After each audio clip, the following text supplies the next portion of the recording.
This podcast is made possible in part by Patreon support, and we've got 2 new patrons, Charlotte and Kirsten. Thank you so much from the bottom of my heart. I truly appreciate it. You are putting up your hard-earned money as well as many other people so that I am not going broke here just paying for hosting and doing all this stuff. And hopefully eventually one day I can maybe hire somebody to help me out so that I can maybe produce more content. At the moment I can't do that, but you guys are helping me get a little bit closer to that. Your funding is making it possible for me to replace my laptop, which is getting pretty old. So I really appreciate that. Thank you. If you want to support the show, you can join for as little as $1 a month. You can go over to japankyo.com/Patreon. Welcome to Japan Station, a production of japankyo.com. I'm your host, Tony Vega. So I'm just going to get to the point here, and then I will kind of go back to the beginning of the story to tell you how this all happened. So today you're going to get to hear a conversation with none other than Miyavi. Now, in case you're not aware, Miyavi is a super well-known Japanese musician, guitarist.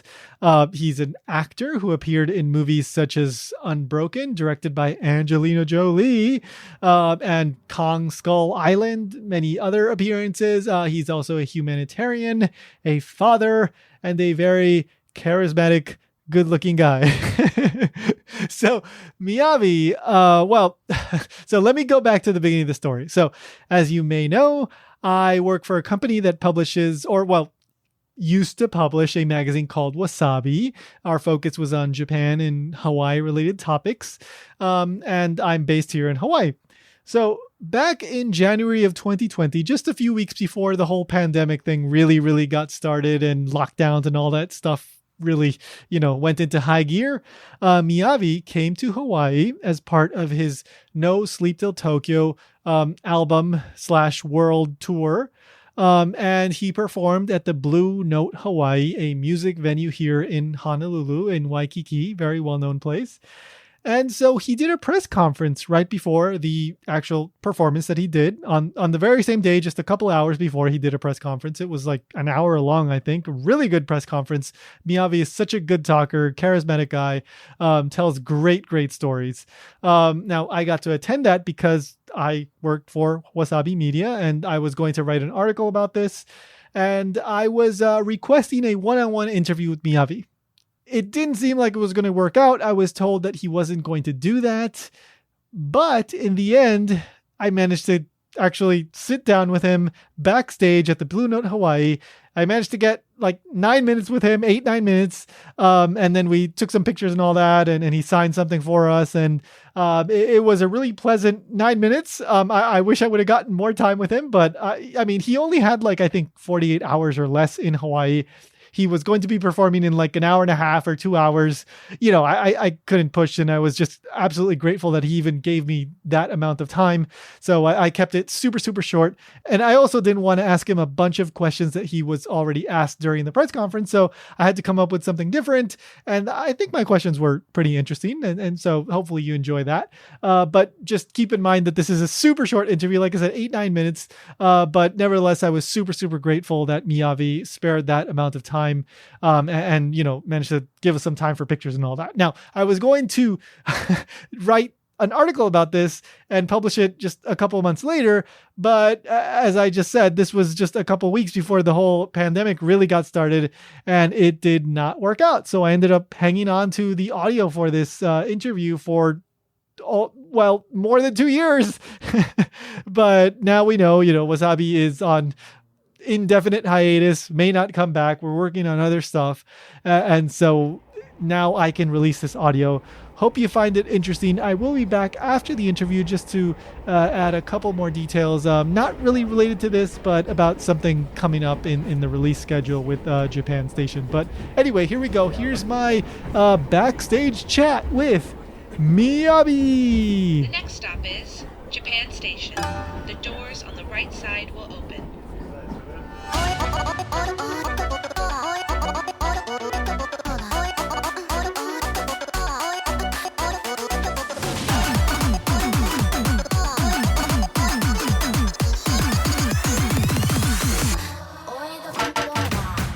Okay, so thank you so much. You can just tell us get out of here when we're asking too many questions. But I'm really hungry. So get out. no. How about one question? So, I mean, you've done so many things and you do them so well. You seem like a very confident person. Is that true? Are you a confident person? Is there anything that you are insecure about yourself? Of course, but the thing is, when I'm doing something right, I'm confident because that's the right thing to do. That's it. But of course, I get nervous, and then something is really insecure. Especially when I have an interview in English, I get nervous. So the point is, it's really important to be you, and then know what you do, know what you can do, know what you should do. And I know what to do. And it kind of smells really weird. Hey, move up. Smells a bit weird, no? Yeah. Yeah. I agree. Yeah, you mentioned it earlier because I get some leaks. Maybe a few weeks. I think It's all the Yeah. or something. Yeah. And then? Yeah, and then so I was watching an interview that you did in 2011, and you were talking about when you were 17, you went to Tokyo to find the band and get into music, and then you found the band, and then you went back to Osaka for a week, and you were producing music just nonstop, and you were getting ready to go back to Tokyo, and then you get back to Tokyo, and you were like down for a week, you had a fever, you were sick, and then you had to like cancel some performances. You do so many things. Do you ever have moments like that, when you've done too much and then you just kind of push yourself too much? Actually, no, because I'm always controlling myself now. I know how to control physically and mentally. So now I know what to do, which actually I didn't know when I was a kid. So yeah. How do you control stress? How do you take care of that? What do you do? Just time management, and also just the daily things. What to eat. The kind of cycle. Especially, I'm always jet lagged because I'm traveling all over the world. So just make a routine and just do your thing. I mean, especially just focus on the mission. So just don't get distracted. Okay, cool. And just one last thing: do you have you taught music to your daughters? Have they taken an interest in music at all? Yeah. I mean, I have two daughters, 10 and 9, and then the old one plays the drums, and then she does karate as well. Wow. And Cool. then the young one, she plays the keyboard. Cool. And Okay. then she does ballet. It's a little bit different, but in a kind of the physical thing and also musical thing. And also they, they both love painting. So they go to the painting class. Always challenging, and they both sing a lot. Cool. Non-stop at karaoke. So, non-stop, yeah. It's insane, insanely. American music? Yeah, American music. Yeah. Do you guys ever perform together, do something together like that? Actually, we don't perform, but actually I compose some music and they write the lyrics, or just kind of family fun thing. Cool. Yeah. Your wife too? Yeah, she sings. Yeah, she sings too, right? She's a better singer than me. Cool. All right. トシさん何か質問？どんなお父さんですか？ Sorry, quick interruption here to explain what happened. So Toshi was one of the people that I worked with, and he was there with me at the interview. And he asked in Japanese, what kind of a father does Miyavi see himself as? I don't know if I never kind of, see myself objectively as a dad. So I don't know, but I'm not that kind of, because obviously I'm not a typical dad who can be with them all the time. So, with my lifestyle as a musician, doing other things like acting and also activity as an ambassador. So I cannot be with them the whole time. It's not like 9 to 5 and go back home and just take a bath together, that kind of thing. I cannot do that because I'm somewhere else in the world. But we're always trying to do my best as their dad when we get together, and even when we're not together. So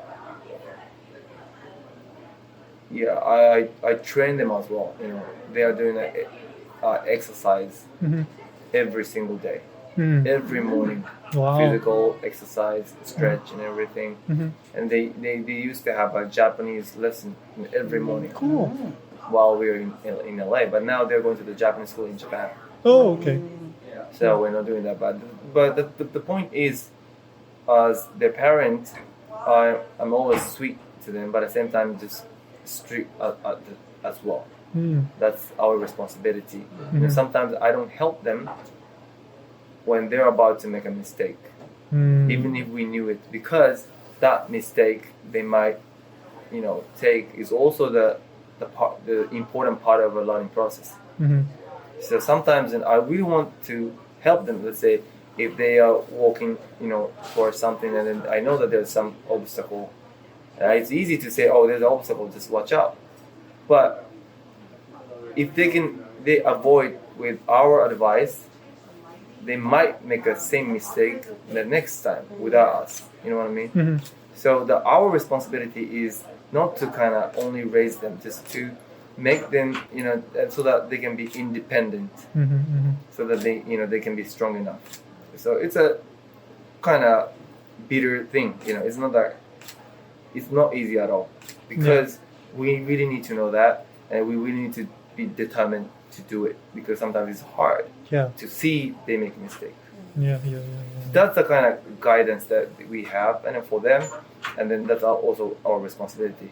I'm pretty good at doing that, but my wife is not. Always kind of trying to support. Of course, that's a lot. Yeah, that's balance, right? Push and pull. Yeah. Yes. So that's what we do, and then when I travel, like when I had the movie shoot in London, they were in London. Even for the movie shoot for Kate, and then I was shooting in Thailand. They came to Thailand, and now they're in Honolulu right now. Cool. Yeah, so they travel a lot because of my job, and then which is is a good part of my occupation, because so that they've been seeing lots of things in the world. Yeah, they've been to Australia, London, Thailand. Now Hawaii, and then they can see kind of in a different perspective. So that's a good part. That's cool. And also I'm trying to show them what I do as a musician, or as an actor, and also ambassador. So now they know. Even they had a speech in their classes talking about refugees. Do you know what refugees are? That's what they wrote in their speech. I'm really proud of it, because that's also the way they kind of see this world, and then that's kind of there's education for other kids as well. So that's what I'm trying to show them. That's awesome. Yeah, great. Thank you. All right, so if you're in Hawaii and you want to check out some good music, you might want to check out Blue Note Hawaii in Waikiki. It's a really nice venue. I have yet to go there for a music performance, but I was there for the press conference, and it's a pretty cool place. So you can go check that out. And I often would see people like Jake Shimabukuro. You might know him, very, very well-known ukulele player, but also tons of other people from abroad will come and perform there. And of course, you can go check out Miyavi's music. The album that he was promoting at the time is called No Sleep Till Tokyo. Now, I will refrain from doing all the usual stuff, follow, blah, blah, blah, subscribe, do all that stuff. Just want to say one quick thing here at the end. I'm going to be traveling to Finland from June 1st to June 9th or 8th, something like that. I'm going to be there for about a week, and this is just purely for pleasure. I'm just going to spend some time in Finland, just get to know the country. I just picked Finland because it seemed like a cool place, and I couldn't go to Japan, so I decided I'm going to go somewhere totally different. So Finland it was, and I am really, really looking forward to it. I've seen some really cool places I want to visit, some great food I want to try, and I am very, very excited to go to Finland. So because I'm going to be there, that will mess up the release schedule for June 2022. I will be releasing a normal episode on June 1st. And that one's going to be normal in the sense that it's going to be like the usual 50 minutes or so. So come back for that. But I'm not sure if I'm going to be able to release an episode on June 15th because it's going to be kind of hectic after I come back. If I can, I will, but no promises. And for Ichimon Japan, I may not be able to release an episode on the 7th, almost for sure, but I will do my best to release an episode on June 21st. And then July should be back to normal. So just, maybe 1 or 2 less episodes in June, but unfortunately, that's just the way it is. I ask for your understanding and forgiveness. I haven't been able to travel in over 2 years. It's been so long. I went to Florida for some family stuff, but I haven't been able to just go somewhere for pure fun and to just discover a new place. So I'm really, really looking forward to that. I hope you guys have a wonderful June as well. I know things are kind of crazy right now with the economy and all that. And, my job situation is pretty weird too. But you know what? I'm just going to do it. So sorry. I know that was long. Go check out the latest episode of Ichimon Japan. That one's all about yoshoku, Japanese invented Western foods, I guess you could say. Go check that out. But anyway, thank you for checking out this episode. I know it was kind of peculiar, and in a way, it's kind of more for me than for you because Miyavi's, a well-known guy, and I'm kind of proud that I got to do this interview and kind of squeeze in this thing that wasn't supposed to happen, but he made some time for us backstage. So this is one of those stories that I have to tell about the many interviews that I've gotten to do. And hey, hope you enjoyed it. But anyway, thank you so much for listening, and remember, go find your miniature pony. Just do it!